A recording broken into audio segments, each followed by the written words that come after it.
Kirby's Dream Land 3 is distinct for a lot of reasons. It was released in November 1997, which was more than a year into the N64's lifespan, and because of this, it's known as being the last game published by Nintendo for the Super NES in North America, and as a result of being one of the last games, it's also one of the best looking Super Nintendo games ever made. I mean, makes sense. By this point, developing for the SNES was probably second nature to the programmers at Nintendo. So let's talk about the good. Kirby's Dream Land 3 is a visually impressive work of art. Everything has that children's coloring book look and feel. The music, although not as good as other Kirby games, sounds amazing. It's a game full of charm and whimsy. Unfortunately, the goods end kind of there. Kirby's Dream Land 3 isn't a bad game per se, it just doesn't feel quite as good as some of the other games in the series, and to be fair, it would be a lot to expect out of a Kirby game that was released a year after Kirby Superstar, a game many consider to be Kirby's second best, if not the best game in the series. That would be enough to make anything else look subpar in comparison. The level design doesn't feel quite as imaginative as Kirby Superstar or Kirby's Adventure. If anything, Dream Land 3 feels more in line with Kirby Dream Land 1 and 2, which would make sense now, wouldn't it? This is the third numbered Kirby game, so naturally it feels like it would fit better on the Game Boy. The only real distinguishing element from Dream Land 2 and 3 is that 3 looks and sounds much better. In terms of gameplay and level design, it's about the same. Fortunately, the developers did take the opportunity to take advantage of the SNES hardware. While there were only a couple animal buddies in Dream Land 2, there's more animal buddies in Dream Land 3 with more abilities. So you will be getting a grander Kirby's Dream Land adventure. Just not one I would say is up there with Kirby's Adventure and Kirby Superstar. Another problem with this game is that for some reason Kirby moves tediously slow. Yeah, he's got a sprint option if you double tap in the direction you want to go, but that's literally your only option for moving. Kirby games are supposed to be for young beginning players, and I can see a kid getting impatient with Kirby's walking speed. Maybe an oversight? No other Kirby game has him walk this slow. Finally, the biggest problem with this game is getting the real ending. Every stage has some sort of mission and puzzle to solve. Do this for every single stage and you will be able to fight the true boss and get the true ending. The problem is that the puzzles range from obvious to very cryptic to just plain tedious and frustrating. The game does try to help you by sounding off a little alert that tells you that you are in the area of a puzzle.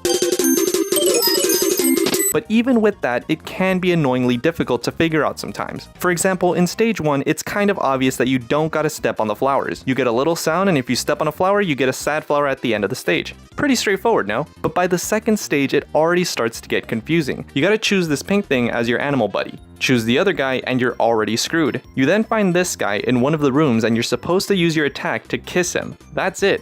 Maybe I'm just a dumbass, but I could not figure it out. Then some stages have minigames like 3-3 where you gotta count how many of a particular face that you saw. Problem is that by the third and final round, it happens so fast you gotta take a guess.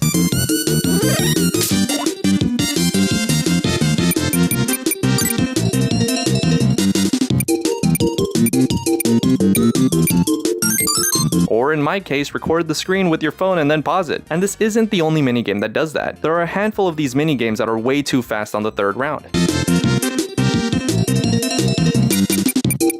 It's as if the game wasn't play-tested enough. Even the strategy guides that I found online would say that you're gonna have to take a guess. Then there's 4-1 where you find a handful of black flowers. I stepped on them thinking that they were bad flowers, but then I failed the mission. So I did it again, avoiding the flowers, and still no luck. You have to have an animal buddy and the broom power-up and then clean the flowers. But if you're too rough, you will kill the flowers. Yeah, no, a lot of these missions I had to use the internet. Like 3-6, which is long and tedious, but kinda cool because there is a Rob and Professor Hector cameo. This one involves going back and forth, making sure you have the right animal buddy and the right power-up to figure out different puzzles. It takes a while and you gotta have a lot of patience to figure these out on your own. That's kinda where I drew the line. I normally don't like to use the internet for help because I feel like I'm cheating myself out of the experience I paid for, but at the same time, I don't want to just keep doing the same thing over and over again for the sake of trial and error. Kirby's Dream Land 3 is not the ideal Kirby experience. It is a nice game and it is very charming. It does have a lot of variety with the animal buddies and the different combinations of power-ups, but looking at the cracks and the details, it left a lot to be desired.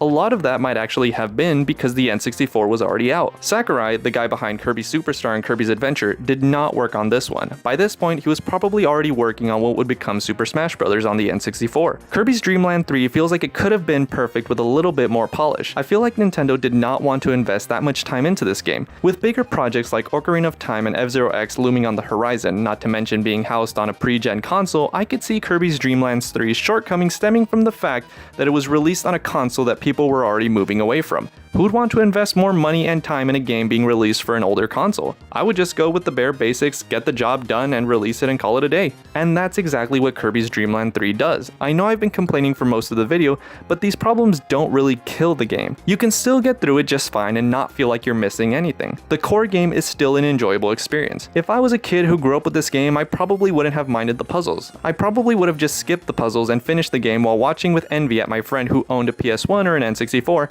and I think that was Nintendo's mentality. They knew people were already looking at next-gen consoles, so why make a perfect game when you could just make one that was good enough? And it's a shame really, it's such a beautiful game that goes above and beyond being just good enough. I'm on the fence about recommending this game. If you're new to the series, without a doubt, start with Kirby's Adventure or Kirby Superstar. But to someone who has already played many Kirby games and is looking for another game to satisfy that itch to go back to Dreamland, I would say approach this one with caution. For $8, you'll be getting a decent adventure. Not the best, but not the worst. It's a little extra Kirby that, honestly, we didn't really need, but I'm glad we got it. It's okay.